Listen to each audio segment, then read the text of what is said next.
નમસ્કાર. આકાશવાણી સમાચાર રિધિ ઉંધાડ વાંચે છે. સૌપ્રથમ મુખ્ય સમાચાર. ઓડિશામાં ભાજપ ધારાસભ્ય દળ પોતાના નેતાની પસંદગી માટે આજે ભુવનેશ્વર ખાતે બેઠક યોજશે. પ્રધાનમંત્રી નરેન્દ્ર મોદીએ કાર્યભાર સંભાળતા જ કિસાન સન્માન નિધિના 17મા હપ્તાને મંજૂરી આપી. કેન્દ્રીય માધ્યમિક શિક્ષણ બોર્ડે વિદ્યાર્થીઓ અને વાલીઓને ભ્રામક માહિતીથી દૂર રહેવા અપીલ કરી. રાષ્ટ્રીય સ્વયંસેવક સંઘના સરસંઘચાલક ડોક્ટર મોહન ભાગવતે કહ્યું કે સ્વસ્થ લોકતંત્ર માટે સત્તા પક્ષ અને વિપક્ષ બંને એક સરખા મહત્વના છે. T20 વિશ્વકપમાં આજે રાત્રે ન્યૂયોર્ક ખાતે પાકિસ્તાન અને કેનેડા વચ્ચે મેચ રમાશે. સમાચાર વિગતવાર. ઓડિશા ભારતીય જનતા પાર્ટી ધારાસભ્ય દળ પોતાના નેતાની પસંદગી માટે આજે ભુવનેશ્વર ખાતે બેઠક યોજશે. આ માટે કેન્દ્રીય મંત્રી રાજનાથસિંહ અને ભૂપેન્દ્ર યાદવને કેન્દ્રીય નિરીક્ષક તરીકે નિયુક્ત કરવામાં આવ્યા છે. ઓડિશામાં ભાજપના નેતૃત્વવાળી નવી સરકાર આવતીકાલે સત્તા સંભાળશે. તાજેતરમાં યોજાયેલી ચૂંટણીમાં ભાજપ 147 સભ્યોની રાજ્ય વિધાનસભામાં 78 બેઠકો જીતીને સંપૂર્ણ બહુમતી મેળવી છે. આ દરમિયાન તેલુગુ દેશમ પાર્ટીના નેતા એન ચંદ્રબાબુ નાયડુ આવતીકાલે કૃષ્ણા જિલ્લામાં ગનાવરમ ખાતે આંધ્રપ્રદેશના મુખ્યમંત્રી પદના શપથ ગ્રહણ પણ કરવાના છે. કેન્દ્રીય મંત્રીમંડળે પ્રધાનમંત્રી આવાસ યોજના અંતર્ગત ગામડા અને શહેરોમાં 3 કરોડ ઘર બનાવવાનો નિર્ણય લીધો છે. તમામ ઘરમાં શૌચાલય, રાંધણ ગેસ, વીજળી અને પાણી જેવી પ્રાથમિક સુવિધા પૂરી પાડવામાં આવે છે. નવી દિલ્હીમાં પ્રધાનમંત્રીના નિવાસસ્થાને ગઈકાલે નવી રાષ્ટ્રીય લોકતાંત્રિક દળની સરકારના મંત્રીમંડળની પ્રથમ બેઠકમાં આ નિર્ણય લેવામાં આવ્યો. આ યોજના અંતર્ગત સરકારે છેલ્લા 10 વર્ષમાં 4 કરોડ 21 લાખ ઘરો બનાવ્યા. શ્રી મોદીએ ગઈકાલે સતત ત્રીજી વખત પ્રધાનમંત્રી તરીકેનો વિધિવત રીતે કાર્યભાર સંભાળતા જ પ્રધાનમંત્રી કિસાન સન્માન નિધિના 17મા હપ્તાને મંજૂરી આપતી પ્રથમ ફાઇલ પર હસ્તાક્ષર કર્યા.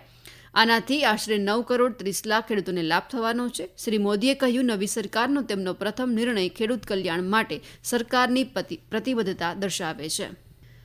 કેન્દ્રીય મંત્રીમંડળના વિભાગોની ફાળવણી કરવામાં આવી છે. અમિત શાહને ગૃહ અને સહકારિતા, રાજનાથસિંહને સંરક્ષણ, નિર્મલા સીતારમણને નાણાં મંત્રાલય, ડોક્ટર એસ જયશંકરને વિદેશ અને નીતિન ગડકરીને માર્ગ પરિવહન મંત્રાલયના અગાઉના ખાતા યથાવત રાખવામાં આવ્યા છે. અશ્વિની વૈષ્ણવને રેલવે અને માહિતી અને પ્રસારણ મંત્રાલય ફાળવવામાં આવ્યું છે. મનોહરલાલ ખટ્ટરને શહેરી વિકાસ મંત્રાલય, જીતનરામ માંઝીને MSME, શિવરાજસિંહને કૃષિ અને વિકાસ મંત્રાલયની ફાળવણી કરવામાં આવી છે.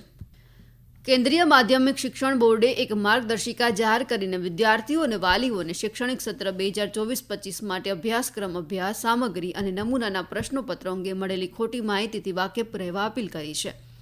કેન્દ્રીય માધ્યમિક શિક્ષણ બોર્ડે વિદ્યાર્થીઓને ઓનલાઈન મંચ પર ફેલાવવામાં આવતી ભ્રામક માહિતીથી બચવાનો અનુરોધ કરતા કહ્યું, કેટલાક ઓનલાઈન પોર્ટલ અને વેબસાઇટ પર જૂની લિંક શેર કરવામાં આવી રહી છે તેમજ એવા સમાચાર આપવામાં આવી રહ્યા છે જે સત્ય નથી.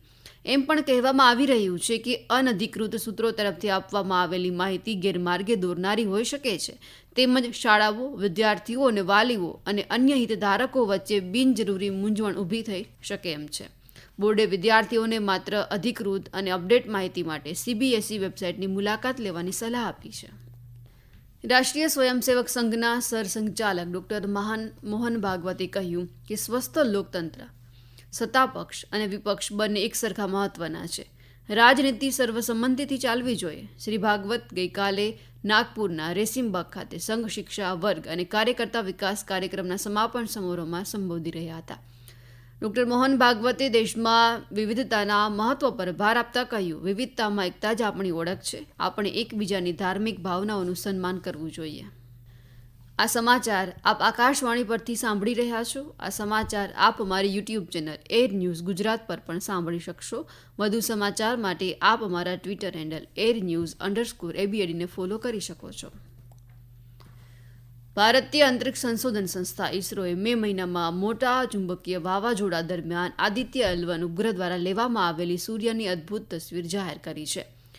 2 remote sensing payloads, solar ultraviolet imaging telescope અને વિઝિબલ એમિશન લાઇન કોરોનાગ્રાફે અન્ય પેલોડ સાથે અંતરિક્ષમાં લેનેગ્રેસ બિંદુથી આ ફોટો ખેંચ્યો છે.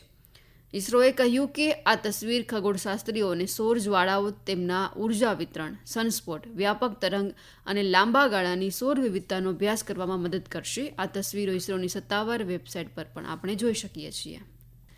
ભારતે રશિયાના યજમાનીમાં યોજાયેલી બ્રિક્સ બેઠકમાં પ્રથમ વખત ભાગ લઈ રહેલા નવા સભ્ય દેશો જેવા કે ઇજિપ્ત, ઈરાન, સંયુક્ત આરબ અમીરાત, સાઉદી અરેબિયા અને ઇથોપિયાના પ્રતિનિધિઓનું ઉષ્માભર્યું સ્વાગત કર્યું. વર્ષ 2023માં બ્રિક્સના વિસ્તરણ બાદ ગઈકાલે નિઝની નોવગોરોડમાં સંગઠનના વિદેશ મંત્રીઓની પહેલી મંત્રીસ્તરીય બેઠક મળી. ઇજિપ્ત, ઇથોપિયા, ઈરાન, સઉદી અરબ અને સંયુક્ત અરબ અમીરાત સંપૂર્ણ સભ્યો તરીકે બ્રિક્સ સમૂહમાં સામેલ થયા છે. વિદેશ મંત્રાલયમાં આર્થિક સંબંધ મામલાના સચિવ ડી રવિએ બ્રિક્સ વિદેશ મંત્રીઓની બેઠકમાં ભારતીય પ્રતિનિધિ મંડળનું નેતૃત્વ કર્યું. સામાન્ય રીતે વિદેશ મંત્રી એવી બેઠકમાં સામેલ થતા હોય છે. રવિવારે પ્રધાનમંત્રી નરેન્દ્ર મોદીના શપથ ગ્રહણ સમારોહ પછીથી ગઈકાલે જ ડોક્ટર એસ જયશંકરને વિદેશ મંત્રી તરીકે બીજી વખત પસંદ કરવામાં આવ્યા છે. T20 વિશ્વકપમાં આજે રાત્રે ન્યૂયોર્ક ખાતે પાકિસ્તાન અને કેનેડા વચ્ચે મેચ રમાશે. ગઈકાલે દક્ષિણ આફ્રિકાએ બાંગ્લાદેશને 4 રને હરાવ્યું. દક્ષિણ આફ્રિકાએ પ્રથમ બેટિંગ કરી 20 ઓવરમાં 6 વિકેટ ગુમાવી 113 રન બનાવ્યા. ટીમમાંથી હેનરિક કલાસને સૌથી વધુ 46 રન બન્યા, જ્યારે બાંગ્લાદેશના તંજીમ હસન શાકીએ 3 વિકેટ ઝડપી લીધી. 114 રનના લક્ષ્યાંકનો પીછો કરતા બાંગ્લાદેશની ટીમ 20 ઓવરમાં 7 વિકેટ 109 રન જ બનાવી શકી. ટીમને છેલ્લી ઓવરમાં જીતવા માટે 11 રનની જરૂર હતી, પરંતુ રન ન બની શકતા ટીમને હારનો સામનો કરવો પડ્યો. અમેરિકામાં એથ્લેટિક્સમાં ભારતના ગુલવીરસિંહે Portland track festival high performance meet પુરુષોની 5000 મીટર દોડમાં રજત ચંદ્રક હાંસલ કર્યો. આ સાથે જ એશિયાઈ રમતોમાં કાંસ્ય ચંદ્રક વિજેતા ગુલવીરસિંહ પુરુષોની 5000 મીટર દોડમાં સૌથી ઝડપી ભારતીય પણ બની ગયા છે. ગુલવીરસિંહે 13 મિનિટ 18.92 સેકન્ડનો રાષ્ટ્રીય રેકોર્ડ પણ બનાવ્યો અને ગયા વર્ષે અવિનાશ સાબલે 13 મિનિટ 19.30 સેકન્ડના વિક્રમને પણ તોડ્યો. આ સ્પર્ધામાં અમેરિકાના ડાયલન જેકબર્સે સુવર્ણ ચંદ્રક અને તેમના જ દેશના એરિક વાન ડેર એલ્સે કાંસ્ય ચંદ્રક જીત્યો છે. આ સિદ્ધિ સાથે ગુલવીરસિંહ હવે 10,000 મીટર અને 5,000 મીટર બંને દોડમાં રાષ્ટ્રીય વિક્રમ પોતાના નામે કરી લીધો છે. ભારતીય હવામાન વિભાગે બિહાર અને ઉત્તર પ્રદેશમાં આગામી 3 થી 4 દિવસ માટે ગરમીના મોજા માટે રેડ એલર્ટ જાહેર કર્યું છે. આગામી 5 દિવસ દરમિયાન જમ્મુ કાશ્મીર, પંજાબ, હિમાચલ પ્રદેશ, હરિયાણા, ચંદીગઢ, દિલ્હી, રાજસ્થાન, ઝારખંડ અને ઓડિશાના કેટલાક વિસ્તારોમાં ગરમીના મોજાની સ્થિતિ સર્જાય તેવી શક્યતા વ્યક્ત કરી છે. હવામાન વિભાગે જણાવ્યું કે આગામી 2 દિવસ ઉત્તર અરબી સમુદ્ર, ગુજરાત અને મહારાષ્ટ્રના વધુ ભાગોમાં દક્ષિણ પશ્ચિમ ચોમાસુને આગળ વધવા માટે સ્થિતિ અનુકૂળ છે. હવામાન વિભાગે આગામી 4 થી 5 દિવસ સુધી કોંકણ, ગોવા, મધ્ય મહારાષ્ટ્ર અને કર્ણાટકમાં ભારે વરસાદ, વાવાઝોડા અને વીજળી માટે ઓરેન્જ એલર્ટ પણ જાહેર કર્યું છે. કેન્દ્ર સરકારે જૂન મહિના માટે રાજ્યોને 1,39,000 કરોડ રૂપિયાથી વધુ કરના નાણાં જાહેર કર્યા છે. નાણાં મંત્રાલયે કહ્યું કે આ રકમ રાજ્ય સરકારોને વિકાસ અને મૂડી ખર્ચને વેગ આપવા સક્ષમ બનાવશે. આમાં ઉત્તર પ્રદેશને સૌથી વધુ 25,000 કરોડ રૂપિયાથી વધુ, બિહારને 14,000 કરોડ રૂપિયાથી વધુ, મધ્યપ્રદેશને લગભગ 11,000 કરોડ રૂપિયા અને પશ્ચિમ બંગાળને 10,500 કરોડ રૂપિયાથી વધુની રકમ આપવામાં આવી છે. આ કેન્દ્રની સાથે 10 જૂન 2024 સુધી રાજ્યને 2,39,000 કરોડ રૂપિયાથી વધુની રકમ પણ આપવામાં આવી છે. ન્યૂયોર્કમાં મુંબઈ ક્રિકેટ એસોસિએશનના અધ્યક્ષ અમોલ કાલેનું હૃદયરોગના હુમલાથી નિધન થયું છે. તેઓ અમેરિકાના પ્રવાસ પર હતા અને રવિવારે તેમને ભારત-પાકિસ્તાનની મેચ લાઈવ જોઈ હતી. વર્ષ 2022માં તેમણે મુંબઈ ક્રિકેટ એસોસિએશનના અધ્યક્ષ તરીકે પસંદગી પણ કરવામાં આવી હતી. કેન્દ્રીય ચૂંટણી પંચે 7 રાજ્યોની 13 વિધાનસભા બેઠકોની પેટા ચૂંટણીનો કાર્યક્રમ જાહેર કર્યો છે. આમાંથી પશ્ચિમ બંગાળમાં 4, હિમાચલ પ્રદેશમાં 3, ઉત્તરાખંડમાં 2 અને બિહાર, તમિલનાડુ, મધ્યપ્રદેશ અને પંજાબમાં 1 વિધાનસભા મતવિસ્તાર છે. આ વિધાનસભા મતવિસ્તારો માટે 10 જુલાઈએ મતદાન અને 13 જુલાઈએ મતગણતરી હાથ ધરવામાં આવશે. અંતે મુખ્ય સમાચાર ફરી એકવાર. ઓડિશામાં ભાજપ ધારાસભ્ય દળ પોતાના નેતાની પસંદગી માટે આજે ભુવનેશ્વર ખાતે બેઠક યોજશે. પ્રધાનમંત્રી નરેન્દ્ર મોદીએ કાર્યભાર સંભાળતા જ કિસાન સન્માન નિધિના 17મા હપ્તાને મંજૂરી આપી. કેન્દ્રીય માધ્યમિક શિક્ષણ બોર્ડે વિદ્યાર્થીઓ અને વાલીઓને ભ્રામક માહિતીથી દૂર રહેવા અપીલ કરી. રાષ્ટ્રીય સ્વયંસેવક સંઘના સરસંઘચાલક ડોક્ટર મોહન ભાગવતે કહ્યું કે સ્વસ્થ લોકતંત્ર માટે સત્તા પક્ષ અને વિપક્ષ બંને એક સરખા મહત્વના છે. T20 વિશ્વકપમાં આજે રાત્રે ન્યૂયોર્ક ખાતે પાકિસ્તાન અને કેનેડા વચ્ચે મેચ રમાશે.